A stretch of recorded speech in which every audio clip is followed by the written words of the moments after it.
June 14, 1944. Camp Concordia, Kansas. The sun beats down on the flat prairie like a hammer on an anvil. Heat rises in visible waves from the dirt roads that crisscross the prisoner of war camp.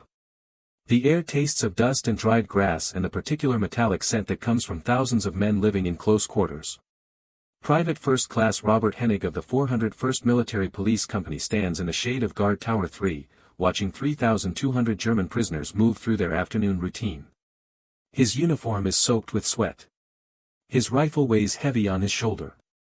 The wire fence stretches in perfect geometric lines across the Kansas landscape, 12 feet high and strung with enough coiled barbed wire to tear a man to pieces. On one side, America. On the other, a piece of Germany transported 4,000 miles from the battlefield. The landscape is wrong for a prison camp. Too open. Too much sky. Kansas sprawls in every direction with a flatness that makes the horizon feel impossibly distant. There's nowhere to hide here. No forests or mountains or natural barriers. Just wheat fields that run to the edge of vision and a sun that shows no mercy from dawn until dusk. The prisoners must feel it.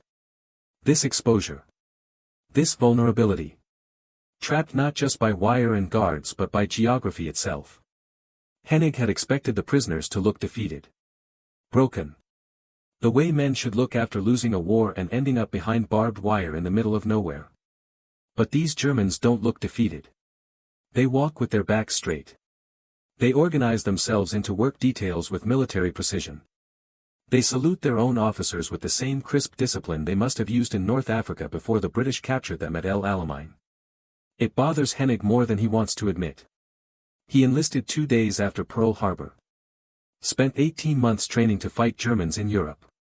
Instead, the army sent him to Kansas to guard Germans who are already out of the war.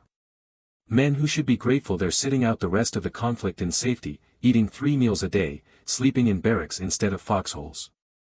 But gratitude isn't what Hennig sees when he looks at the prisoners. He sees something else. Something that makes him uncomfortable in ways he can't quite articulate. The Germans aren't just surviving captivity. They're creating a community inside the wire. They've built a library from donated books. They've organized classes where older prisoners teach younger ones English and mathematics. They've even started a newspaper, typed on a borrowed typewriter and distributed throughout the camp. And now, apparently, they want to form an orchestra. The request came through official channels yesterday. A formal letter addressed to Colonel Burton Phillips, the camp commandant. Signed by Oberleutnant Klaus Richter, a Luftwaffe pilot shot down over Tunisia. The letter was written in careful English, with only a few grammatical errors. It explained that among the 3,200 prisoners at Camp Concordia, there were professional musicians. A cellist from the Berlin Philharmonic. A violinist who had studied at the Vienna Conservatory. A trumpet player who had performed with a jazz band in Hamburg before the war. Clarinet players, drummers, a pianist. They had instruments, or most of instruments. The YMCA had donated some. Families back in Germany had sent others through the Red Cross. What they needed was permission to rehearse. Permission to perform. Not for themselves, though that would be reward enough. But for the American soldiers who guarded them. Colonel Phillips read the letter 3 times before calling in his officers to discuss it. The conversation that followed revealed the strange moral territory everyone was navigating. These were enemy soldiers. German soldiers. Some of them had probably killed American boys on the battlefield. The war was still going on. Allied soldiers were dying in France at that very moment, fighting the same Wehrmacht these prisoners had served. Letting them play music seemed wrong somehow. Seemed like rewarding them for surrender when American soldiers were still bleeding and dying in Europe. But Phillips was a practical man who understood that managing 3,200 prisoners required more than guard towers and barbed wire. It required keeping them occupied. Keeping their minds engaged. Preventing the kind of despair that could turn dangerous. And there was something else, something Phillips mentioned carefully because it sounded almost treasonous to say out loud. The prisoners were going to be in American custody for a long time. Maybe years. At some point, they would return to Germany. When they did, they would carry memories of America with them. What those memories contained might matter more than anyone realized. So Phillips approved the request with conditions. The orchestra could rehearse twice a week in the camp recreation hall. They could perform once a month. But the performances would be open to American soldiers, and attendance would be mandatory for at least a platoon of guards each performance. The Germans would play for their captors, whether they wanted to or not. It was a strange kind of punishment disguised as permission. Or perhaps it was permission disguised as punishment. Nobody was quite sure. Hennig learned about the decision that evening during formation. He listened to his lieutenant explain that starting next week, one platoon each month would attend a concert performed by German prisoners. Classical music, mostly. Beethoven and Mozart and composers Hennig had never heard of. The lieutenant's tone made it clear what he thought of the whole thing. But orders were orders. The first rehearsal happened on a Tuesday afternoon in late June. Hennig wasn't on duty, but he walked past the recreation hall anyway. Curious despite himself. The building sat near the center of the camp, a wooden structure that had been a cattle barn before the army converted it into a prisoner facility. Through the open windows, he heard sounds that didn't belong in this landscape of dust and wire. A violin, testing notes. The low resonance of a cello being tuned. Someone playing scales on a clarinet. And then, gradually, the separate sounds began to merge into something recognizable. A Mozart symphony. Hennig didn't know which one, didn't know anything about classical music. But he knew what he was hearing was beautiful in a way that seemed impossible in this place. He stood outside the window for 10 minutes, hidden by the angle of the building, listening to the Germans stumble through the first movement. They weren't very good yet. The timing was off. The violins couldn't quite stay together. But there was something in the attempt itself that Hennig found deeply unsettling. These men were trying to create beauty in a prison camp. Trying to preserve something that war hadn't been able to destroy. Over the next month, the orchestra improved with frightening speed. The musicians were serious about their work in a way that reminded Hennig of military discipline. They rehearsed for hours in the brutal Kansas heat. They pushed through mistakes with the same determination they must have shown in combat. The cellist from Berlin, whose name Hennig learned was Dieter Hoffman, conducted the group with exacting precision. He would stop them mid-phrase to correct a single wrong note. Would make them repeat a passage 20 times until it satisfied him. The other prisoners would gather outside the recreation hall during rehearsals. Standing in the shade, listening. Creating an audience without being asked. Hennig watched them from the guard tower and tried to understand what he was seeing. These were men who had lost everything. Lost their freedom, lost the war they were fighting, lost any control over their own fate. But here they were, choosing to spend their limited free time listening to music rehearsed by fellow prisoners on borrowed instruments. It suggested something about the human need for beauty that transcended circumstances. Something about culture as a form of resistance. Not resistance against their captors, exactly. Resistance against the reduction of human life to mere survival. They were asserting, without words, that they remained more than just prisoners. More than just defeated soldiers waiting for the war to end. The first performance was scheduled for July 20th, Hennig's platoon drew the assignment. He spent the 3 days before the concert trying to figure out how he felt about it. Part of him resented being forced to watch Germans do anything except dig ditches or peel potatoes. Part of him was curious about what professional musicians could create in a prison camp. And part of him, the part he didn't acknowledge even to himself, wanted to hear that music again. July 20th, 1944. 8 p.m. Hennig and 32 other American soldiers file into the recreation hall. They're in full uniform despite the heat. Rifles propped against the wall by the door, as regulations require. The building smells of sawdust and sweat and something else. The sharp chemical scent of wood polish. The prisoners have cleaned the place for the performance. Wooden chairs are arranged in neat rows. 50 of them, enough for the American guards and another 20 German prisoners who will be allowed to attend as audience. At the front of the room, more chairs are arranged in a semicircle. Music stands have been constructed from scrap lumber and painted black. Sheet music is carefully arranged on each stand. Behind the performance area hangs an American flag, placed there by Colonel Phillips as a reminder of exactly who is in charge here. The American soldiers sit in the back rows. Hennig takes an aisle seat, positioning himself for a quick exit if things go wrong. He's not sure what could go wrong at a concert, but 3 years in the army have taught him to always know where the exits are. The German prisoners allowed to attend as audience sit in the middle rows. They're quiet. Respectful. Waiting for something that matters to them in ways Hennig doesn't fully understand. At exactly 8:15, Dieter Hoffman walks to the front of the room. He's 43 years old, captured at Tunis after his artillery unit ran out of ammunition and options. Before the war, he was second cello for the Berlin Philharmonic. Now he's prisoner number 246881, wearing a uniform with POW stenciled across the back in white paint. He carries his cello like it's made of glass and gold. Behind him come the other musicians. 13 men total. Each carrying an instrument. Each wearing the same prison uniform. Each moving with the careful dignity of professionals preparing to perform. They take their positions without speaking. The violins on the left. The winds in the center. The brass on the right. Hoffman sits in front of them, cello between his knees, bow in hand. For a moment, nobody moves. Nobody speaks. The only sound is the whisper of hot air through the open windows and the distant complaint of cicadas in the Kansas twilight. Somewhere outside, a truck engine coughs and dies.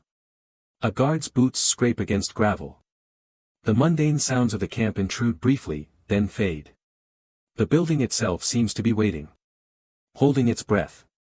Then Hoffman looks up at his fellow musicians. Makes eye contact with each of them in turn. A silent conversation passes between them. Something about commitment and dignity and the preservation of the thing they love most. His bow rises slowly, precisely, until it hovers above the strings. He holds it there for one heartbeat. 2. 3. Then brings it down with perfect control. The opening notes of Brahms' First Symphony roll through the recreation hall like distant thunder. The cellos and basses lay down the foundation, dark and powerful and inevitably sad. It's a sound that carries weight. Carries history. Then the violins enter, carrying the melody forward with a sweetness that seems impossible given the circumstances. The two voices intertwine. Bass and treble. Darkness and light. Building towards something that feels like hope without quite reaching it. Hennig feels something catch in his chest. He's never heard anything like this. Never knew sound could do this to a person. Could reach inside and touch places that language can't access. The American soldiers sit frozen. They came expecting to be bored. Expecting to endure an hour of music they wouldn't understand performed by enemies they didn't respect. What they're experiencing is something entirely different. This isn't background music or entertainment. This is art performed with desperate intensity by men who need it more than food. Hoffman's eyes are closed as he plays. His whole body moves with the music, swaying and bending as his bow moves across the strings. The violinist beside him, a man named Friedrich Weber who was captured in Sicily, plays with tears running down his face. Not sobbing. Just tears, falling steadily as his fingers move across the strings with mechanical precision. The music builds through the first movement. The different instruments weave together, creating harmonies that Hennig can feel in his bones. The German prisoners in the audience lean forward in their seats. Some mouth the familiar passages. Some close their eyes and let the sound wash over them. They're being transported. Not out of the prison camp, exactly. But into a space where the prison camp doesn't matter. Where barbed wire and guard towers and defeat become temporarily irrelevant. When the first movement ends, there's absolute silence. Then Hoffman raises his bow again and they begin the second movement. This one is slower. More reflective. The melody is carried by a single violin at first, then picked up and passed between instruments like a conversation in a language Hennig doesn't speak but somehow understands. He looks around at his fellow soldiers. Corporal Jenkins has tears in his eyes. Private Martinez is staring at his hands. Sergeant Wilson, who grew up on a farm in Nebraska and always said he didn't have time for fancy music, sits perfectly still with an expression of complete concentration. Something is happening in this room that nobody planned for. Nobody expected. The music is doing something that orders and regulations and military discipline can't do. It's erasing the distinction between captor and captive.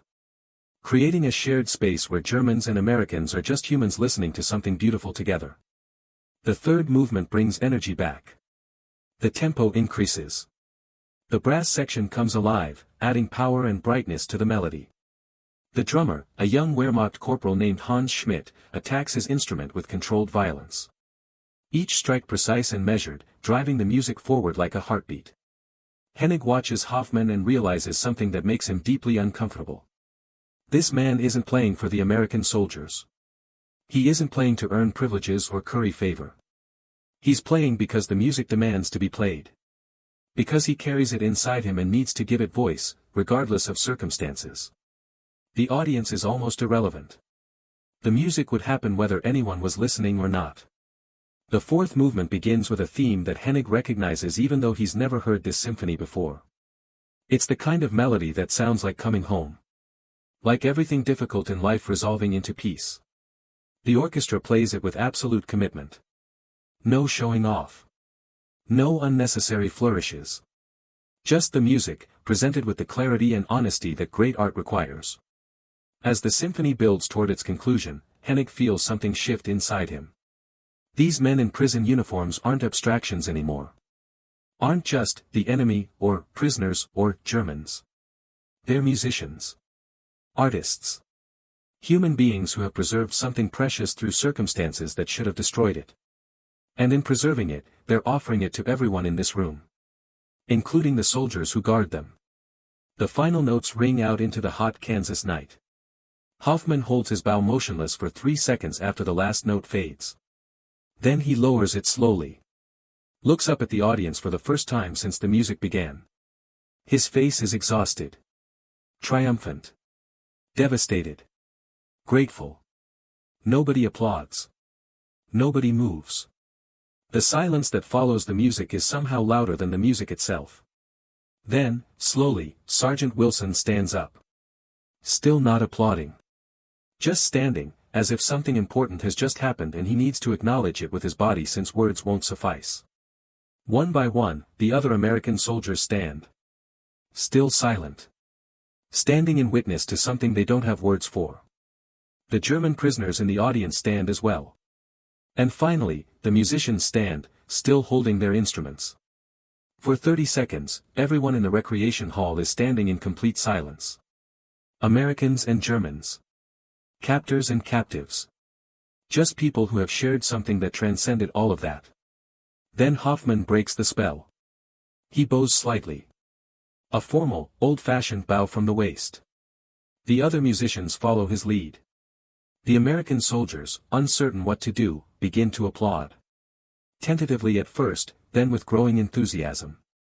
The German prisoners join in. The sound fills the recreation hall, replacing the music's silence with human acknowledgement. Colonel Phillips, who has been standing in the back of the room the entire time, doesn't applaud. But Hennig sees him wipe his eyes with the back of his hand before turning and walking out into the darkness. The gesture is small. Brief. But it tells Hennig everything he needs to know about what just happened here. Even the colonel, who has to maintain discipline and distance and authority, has been moved by music played by enemy soldiers in a converted cattle barn in the middle of Kansas. The concert ends at 9:45. The musicians pack their instruments in careful silence. The American soldiers file out of the recreation hall without speaking. As they walk back toward their barracks, Hennig hears Corporal Jenkins say something to Private Martinez. The words are quiet, but Hennig catches them. Those aren't soldiers anymore. They're just musicians who used to be soldiers. Martinez doesn't respond. But Hennig sees him nod in the darkness. It's a small gesture. But it represents a shift in perspective that will ripple through the camp in ways nobody can predict. Over the following weeks, something changes at Camp Concordia. The change is subtle. Difficult to quantify. Impossible to order or enforce through military discipline. But every soldier who attended the concert feels it. Sees it in small moments that accumulate like snow. The German prisoners are still prisoners. They still live behind barbed wire. They still have PW stenciled on their uniforms in white paint that won't wash out. They still line up for roll call every morning and work details every afternoon. But they've become three-dimensional in ways they weren't before. They're not just faceless enemy anymore. They're individuals with skills and talents and humanity that survived imprisonment. The guards who attended the concert find themselves treating the prisoners differently. Not with weakness or inappropriate familiarity. Not abandoning the necessary distance that captivity requires. But with something that might be called recognition. A slight shift in tone. A momentary eye contact that acknowledges shared experience. When Hennig walks past Hoffman working in the camp vegetable garden, he nods. A small gesture. Just a slight tip of his head. Acknowledgement without words. Hoffman returns it, equally brief. No words are exchanged. No conversation that could be reported or disciplined. But something has been acknowledged that wasn't acknowledged before. Some recognition that they're both humans trapped in circumstances neither chose. The word about the concert spreads through the American garrison like slow fire. Soldiers who didn't attend ask those who did what it was like. The answers are halting. Incomplete. Searching for vocabulary that doesn't quite exist. How do you explain that you sat in a recreation hall and listened to your enemies play music that made you cry? How do you describe feeling connected to men you're supposed to hate? How do you articulate the experience of your worldview shifting without moving? The next concert is scheduled for August 24th. A different platoon will attend. But several soldiers from the first concert ask permission to attend again. The request surprises Colonel Phillips, but he grants it. The second concert is Beethoven's Sixth Symphony. The Pastoral. Music about nature and countryside and peace. The German musicians play it with the same intensity they brought to Brahms. Perhaps even greater intensity, because now they know the Americans will listen. Will actually hear what they're trying to say through the only language that transcends the barrier of war. 48 American soldiers attend the second concert. Twice the number required by regulation. They sit in silence through all 5 movements. When it ends, they stand again in that peculiar silent acknowledgement that has become the ritual response. No cheering. No applause until after the standing. Just recognition of something sacred that has occurred in this unlikely place. After the second concert, Colonel Phillips revises his policy. The concerts will continue monthly, but attendance is now voluntary for American soldiers. He expects interest to drop off. Instead, it increases. By the third concert in September, 70 American soldiers attend. They bring folding chairs from their barracks to accommodate the crowd. Some stand in the back. Some sit on the floor in front. All of them listen with the focused attention usually reserved for orders or sermons. The repertoire expands. Mozart symphonies. Schubert chamber pieces. Even some Wagner, though that choice causes debate among the German musicians. Wagner is too associated with the Nazis for comfort. But Hoffman argues that Wagner's music existed before Hitler and will exist after Hitler. The music itself is innocent. The musicians vote and Wagner stays in the program. The concerts begin to attract attention beyond Camp Concordia. A reporter from the Kansas City Star hears about the phenomenon and drives out to cover a performance. His article, published in October 1944, describes the surreal experience of watching enemy soldiers create beauty in captivity while American soldiers who guard them sit transfixed. The article is picked up by other newspapers.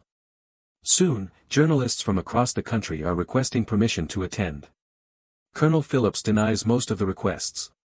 This isn't a show for public consumption. It's something that happens within the camp for reasons that have more to do with human dignity than public relations. But he allows a few carefully selected reporters to attend. Their articles are uniformly surprised. None of them expected to find what they found. Germans and Americans sharing space and music without hostility or resentment. Just art, practiced seriously in the most unlikely venue imaginable. Not everyone approves. Some American soldiers refuse to attend the concerts on principle. These are Germans, they argue. The enemy. Men who served Hitler. Giving them instruments and audiences is wrong. Is unpatriotic. Is disrespectful to the Americans dying in Europe. The arguments are passionate. Earnest. And not entirely without merit. But they don't stop the concerts. Because the soldiers who attend keep attending.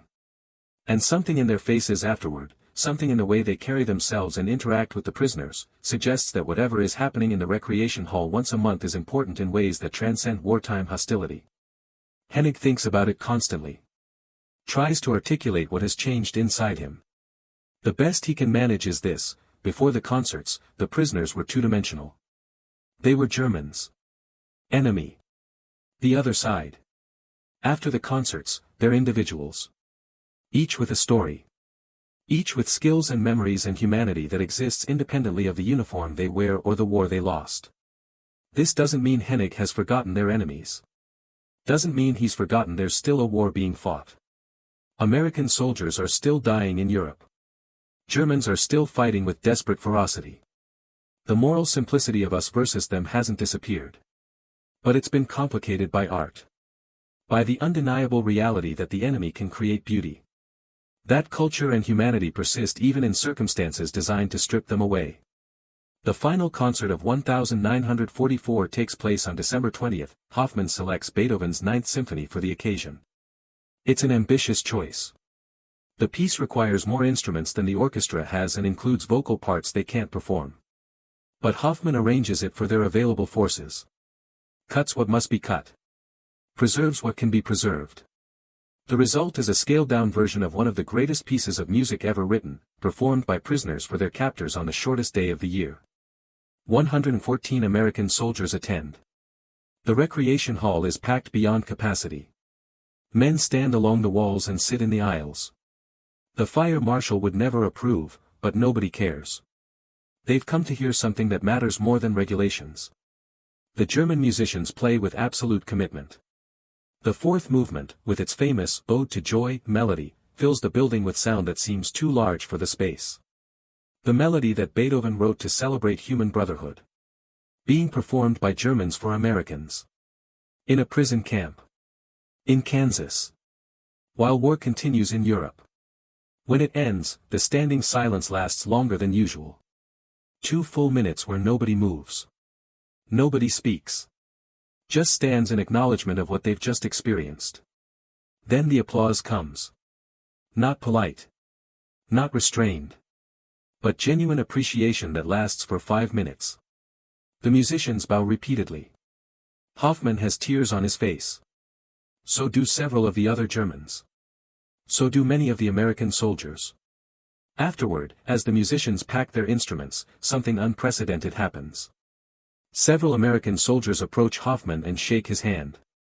The gesture violates regulations about fraternization with prisoners. But it happens anyway. Brief handshakes. A few words of thanks in broken German and English. Acknowledgement that something important has occurred. That art has created a space where enemies can meet as humans. Colonel Phillips sees the handshakes but doesn't intervene. Some rules, he has learned, matter less than the things that break them. The war in Europe ends on May 8, 1945. The news reaches Camp Concordia in the early afternoon. The American soldiers celebrate with restrained joy. Victory, yes. But victory that cost hundreds of thousands of American lives. Victory that revealed the full horror of Nazi concentration camps. Victory that makes the presence of German prisoners in Kansas suddenly more complicated. The German prisoners receive the news in silence. Some expected it. Some hoped against hope that Germany might somehow prevail.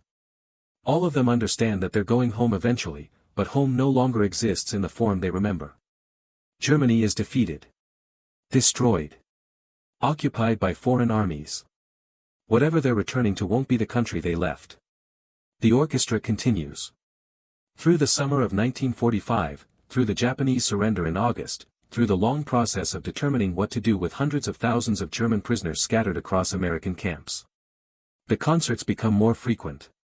Twice a month. Sometimes weekly. The musicians keep playing because playing is what they know how to do. Because music is the thing that has kept them sane through years of captivity. Because they've discovered that American soldiers will listen if they perform with honesty and skill. The repatriation of prisoners begins in 1946. It happens gradually. Ships carry groups of Germans back across the Atlantic to a homeland that exists only as rubble and occupation zones. The musicians leave in different groups. Friedrich Weber, the violinist, returns in March. Hans Schmidt, the drummer, in June. One by one, the orchestra is dismantled as its members board trains that will take them to ships that will take them home. Hoffman is one of the last to leave. He departs Camp Concordia in September 1946, more than 2 years after the first concert. His cello goes with him, carefully packed in a wooden crate built by American carpenters. His final concert, performed the week before he leaves, includes all 4 Brahms symphonies in a marathon performance that lasts nearly 3 hours. 183 American soldiers attend. The largest audience yet. When it ends, the soldiers stand for 5 minutes in complete silence. Then they applaud until their hands are sore. Hoffman bows one final time as a prisoner. The next time he performs, it will be as a free man in a destroyed country trying to rebuild itself from ashes. Before he boards the train, Hennig approaches him. They've never spoken directly before. Fraternization with prisoners has remained officially forbidden even as everyone ignores the rule. But today, Hennig doesn't care about regulations. He walks up to Hoffman and extends his hand. Hoffman takes it. They shake once. Firmly. A gesture that acknowledges 3 years of strange connection. Music performed and received.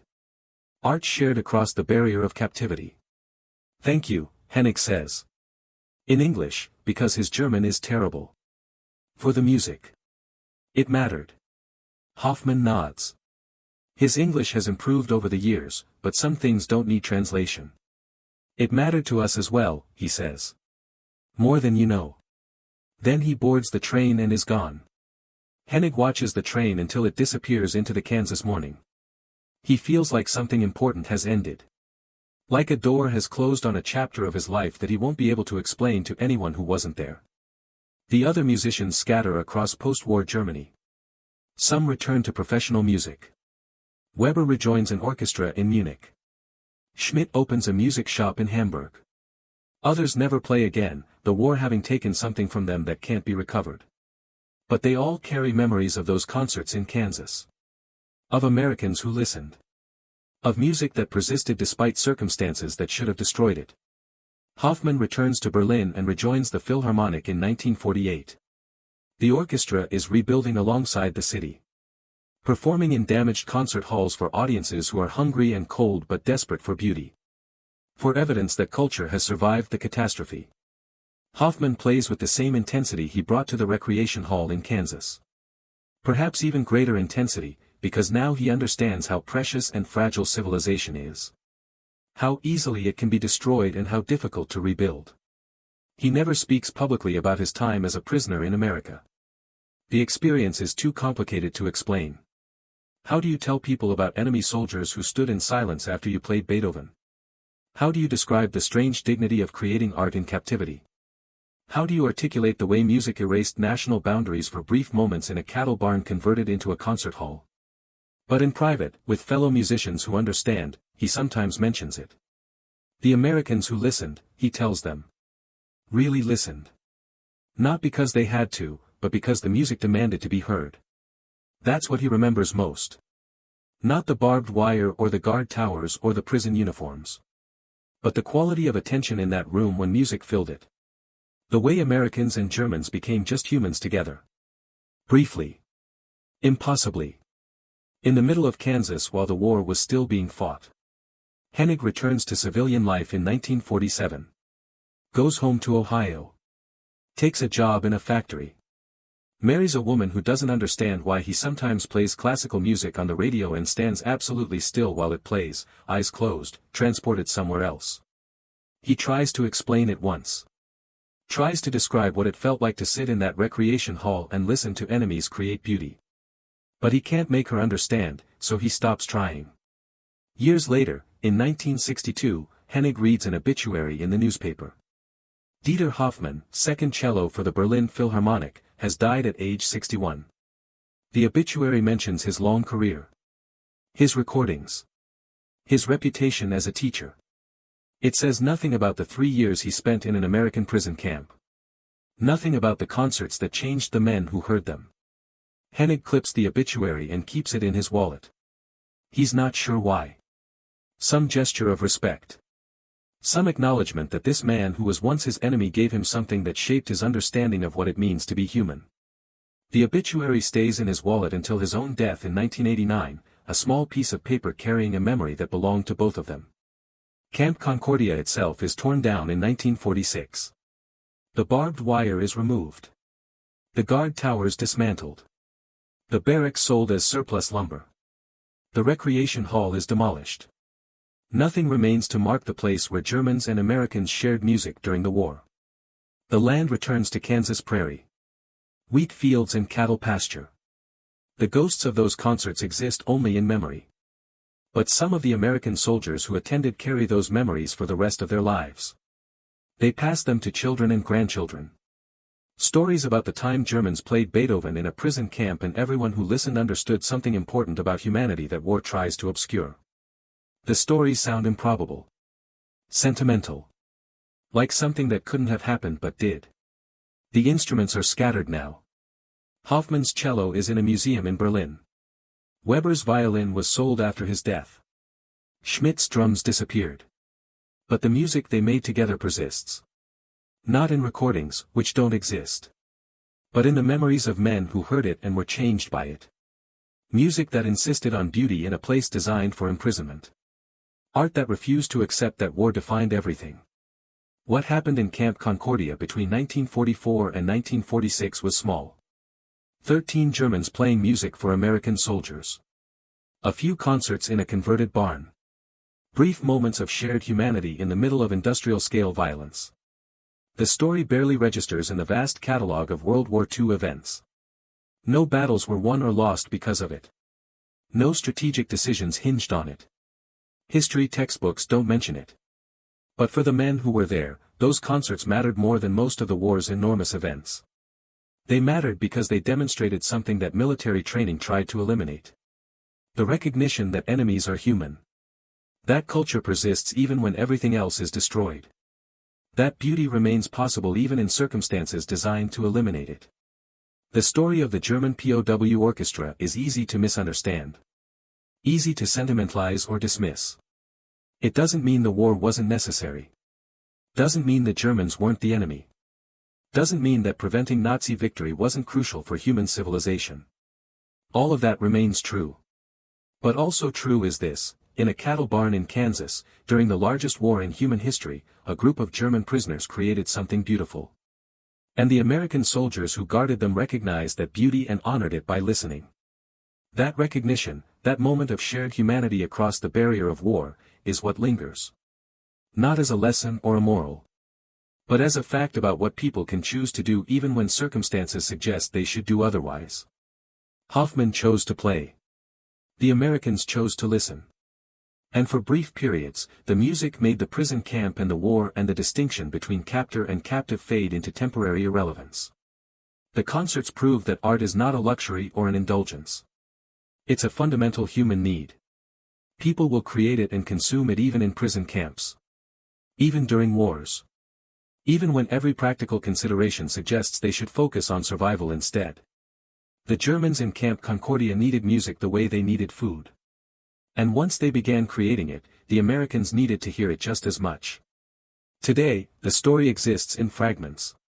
A few newspaper articles from 1944 and 1945, yellowed with age and preserved in library archives. Some official army reports that mention the concerts in passing, buried in filing cabinets full of routine documentation about prisoner management. A handful of letters written by soldiers who attended, discovered years later in attics and estate sales. Hoffman's brief memoir, published in German in 1971, which devotes 12 pages to his time in Kansas.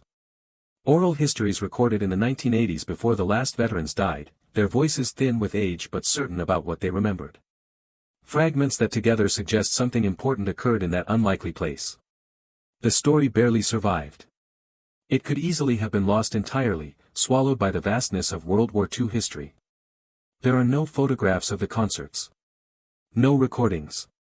No official recognition or medals or monuments. Just scattered memories and documents that a few dedicated researchers pieced together decades later.